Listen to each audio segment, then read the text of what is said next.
ಕೋಟೆ ಕನೆಕ್ಟ್ ಜ್ಯೋತಿಷ್ಯ ವೀಕ್ಷಕ ಮಹನೀಯರಿಗೆ ನಮಸ್ಕಾರ. ನಿಮಗೆಲ್ಲ ಒಂದು ದೊಡ್ಡ ಬ್ರೇಕಿಂಗ್ ನ್ಯೂಸ್ ಸಿಗ್ತಾ ಇದೆ. ಕರ್ನಾಟಕ ರಾಜಕೀಯ ವಲಯದಲ್ಲಿ ಮಹತ್ತರವಾದ ಬದಲಾವಣೆ.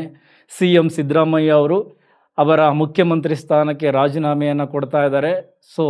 ಹೊಸಬರು ಅಧಿಕಾರವನ್ನು ಸ್ವೀಕರಿಸಲಿದ್ದಾರೆ. ಈ ರೀತಿ ಮಹತ್ತರವಾದ ಬದಲಾವಣೆ ನಮ್ಮ ಕರ್ನಾಟಕ ರಾಜಕೀಯ ವಲಯದಲ್ಲಿ ನಡೀತಾ ಇದೆ. ಇದೆಲ್ಲ ದಿಢೀರಂತ ಆಗ್ತಾ ಇದೆಯಾ? ನೋ. ನಾನು ಈ ಹಿಂದಿನ ವಿಡಿಯೋದಲ್ಲೇ ನಿಮಗೆ ತಿಳಿಸಿದ್ದೀನಿ. ಯಾವಾಗ ಶನಿ ಮಹಾತ್ಮರು ರೇವತಿ ನಕ್ಷತ್ರದಲ್ಲಿ ಸಂಚಾರವನ್ನು ಶುರು ಮಾಡಿದ್ರು, ಅಂದರೆ ಮೇ 18ನೇ ತಾರೀಕು ರೇವತಿ ನಕ್ಷತ್ರಕ್ಕೆ ಸಂಚಾರವನ್ನು ಶುರು ಮಾಡ್ತಾರೆ. ಅಲ್ಲಿ ಹಳೆಯದರ ಅಂತ್ಯ, ಹೊಸದರ ಆರಂಭ. ನಮ್ಮ ರಾಜಕೀಯ ಕ್ಷೇತ್ರದಲ್ಲಿ ಮಹತ್ತರವಾದ ಬದಲಾವಣೆ ಆಗುತ್ತೆ, ಅಧಿಕಾರ ಹಸ್ತಾಂತರ ಆಗುತ್ತೆ. ಇದೆಲ್ಲ ವಿಷಯಗಳನ್ನು ನಾನು ಅಲ್ಲಿ ಹೇಳಿದ್ದೆ. ಡಿಸ್ಕ್ರಿಪ್ಷನಲ್ಲಿ ಆ ವಿಡಿಯೋ ಲಿಂಕ್ ಆಗ್ತಾ ಇದ್ದೀನಿ. ನೀವು ನೋಡಿಲ್ಲ ಅಂದರೆ ಇನ್ನೊಂದು ಸರಿ ಅದನ್ನು ನೋಡಿ. ಸರಿ, ಈಗ ಬರೀ ಇದು ನಿಮ್ಮ ನಡುವೆ ಬದಲಾವಣೆ ಅಲ್ಲ, ಸಾಮಾಜಿಕ ವಲಯದಲ್ಲೂ ದೊಡ್ಡ ದೊಡ್ಡ ಬದಲಾವಣೆಗಳಿವೆ. ಸ್ಪೆಷಲಿ ರಾಜಕೀಯ ಕ್ಷೇತ್ರದಲ್ಲಿ ಒಂದು ರೀತಿ ಯುಗಾಂತ್ಯ ಅಂತಾರಲ್ಲ, ಅದೇ ರೀತಿ ಕರ್ನಾಟಕದಲ್ಲಿ ಒಂದು ಅಧಿಕಾರ ಕೊನೆಗೊಳ್ಳಲಿದೆ, ಅಧಿಕಾರ ಹಸ್ತಾಂತರಗೊಳ್ಳಲಿದೆ, ಹೊಸಬರೊಬ್ಬರು ಅಧಿಕಾರಕ್ಕೆ ಬರುತ್ತಾರೆ.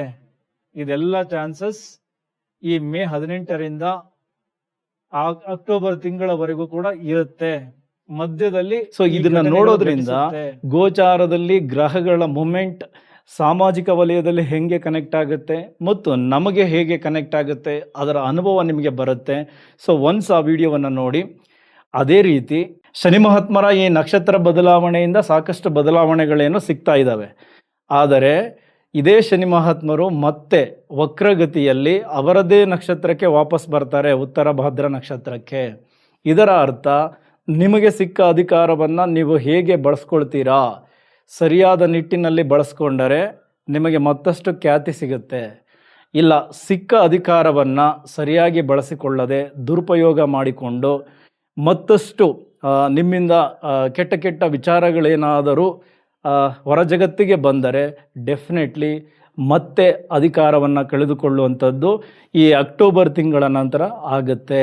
ಹಾಗಾಗಿ ಯಾರೇ ಅಧಿಕಾರಕ್ಕೆ ಬಂದರೂ ತಮ್ಮ ಹಿಂದಿನ ಏನು ಮನಸ್ಥಿತಿ ಏನಿತ್ತು ಅದನ್ನೆಲ್ಲ ಕೈಬಿಟ್ಟು ಹೊಸದಾಗಿ ಸಿಕ್ಕಿರುವಂತಹ ಈ ಅಧಿಕಾರವನ್ನು, ಶನಿ ಮಹಾತ್ಮರು ರೇವತಿ ನಕ್ಷತ್ರಕ್ಕೆ ಬಂದು ಕೊಟ್ಟಿರುವಂತಹ ಈ ಅಧಿಕಾರವನ್ನು ಬಹಳ ಶಿಸ್ತಿನಿಂದ ಸಮಾಜಕ್ಕೆ ಒಳಿತಾಗುವ ರೀತಿಯಲ್ಲಿ, ಜವಾಬ್ದಾರಿ ರೀತಿಯಲ್ಲಿ ನಡೆಸ್ಕೊಂಡು ಹೋದರೆ ಮಾತ್ರ ಆ ಸ್ಥಾನ ಉಳಿತದೆ.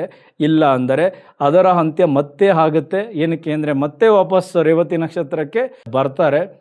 ಹಾಗಾಗಿ ಸಿಕ್ಕ ಅಧಿಕಾರವನ್ನು ಸರಿಯಾಗಿ ಬಳಸ್ಕೊಳ್ಳಿ. ಯಾರಿಗೇ ಸಿಗಲಿ ಅವರು ಸರಿಯಾಗಿ ಬಳಸ್ಕೊಳ್ಳಿ.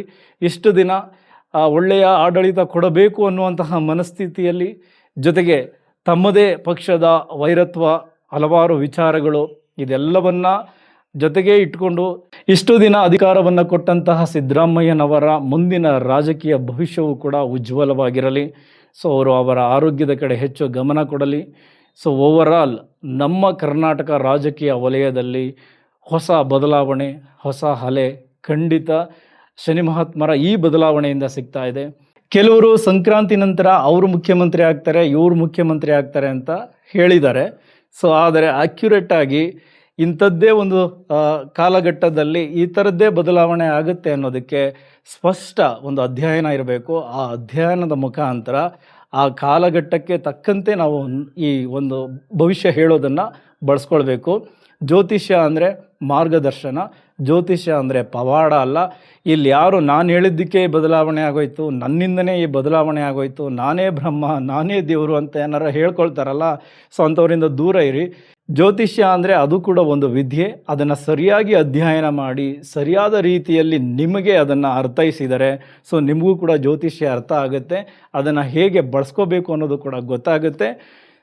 ಎಲ್ಲರಿಗೂ ಒಳ್ಳೆಯದಾಗಲಿ. ಇದೇ ರೀತಿ ವಿಶೇಷ ಸಂಚಿಕೆಗಳೊಂದಿಗೆ ನಾನು ನಿಮ್ಮನ್ನು ಭೇಟಿ ಆಗ್ತಾ ಇರ್ತೀನಿ. ಇಲ್ಲಿವರೆಗೂ ಈ ವಿಡಿಯೋ ನೋಡಿದ್ದಕ್ಕೆ ಧನ್ಯವಾದಗಳು. ನಿಮ್ಮ ಅಭಿಪ್ರಾಯಗಳನ್ನು ಕಮೆಂಟ್ಸ್ಗಳಲ್ಲಿ ತಿಳಿಸಿ. ಇನ್ನು ಯಾವ ರೀತಿಯ ವಿಡಿಯೋಗಳು ಬೇಕು, ರಾಶಿ ಭವಿಷ್ಯವನ್ನು ಹೊರತುಪಡಿಸಿ ಬೇರೆ ಯಾವ ರೀತಿಯ ಜ್ಯೋತಿಷ್ಯ ವಿಡಿಯೋಗಳನ್ನು ನೋಡಲಿಕ್ಕೆ ನೀವು ಬಯಸ್ತೀರಾ, ಆ ವಿಚಾರಗಳನ್ನು ಕೂಡ ನನಗೆ ಕಮೆಂಟಲ್ಲಿ ತಿಳಿಸಿ. ಡೆಫಿನೆಟ್ಲಿ ಇಲ್ಲಿಂದ ಮುಂದೆ ಸಾಕಷ್ಟು ವಿಡಿಯೋಗಳನ್ನು ಜ್ಯೋತಿಷ್ಯ ವಿಷಯಗಳಿಗೆ ಸಂಬಂಧಪಟ್ಟಂತೆ ನಿಮ್ಮ ಮುಂದೆ ಪ್ರಸ್ತುತಪಡಿಸೋಣ ಅಂತ. ನಿಮ್ಮೆಲ್ಲರ ಆಶೀರ್ವಾದ ಹೀಗೆ ಇರಲಿ. ನಮ್ಮ ವಿಡಿಯೋಗಳನ್ನು ಹೀಗೆ ನೋಡ್ತಾ ಇರಿ, ಸಬ್ಸ್ಕ್ರೈಬ್ ಮಾಡ್ಕೊಳ್ಳಿ. ನಿಮ್ಮೆಲ್ಲರಿಗೂ ಒಳ್ಳೆಯದಾಗಲಿ. Thank you very much.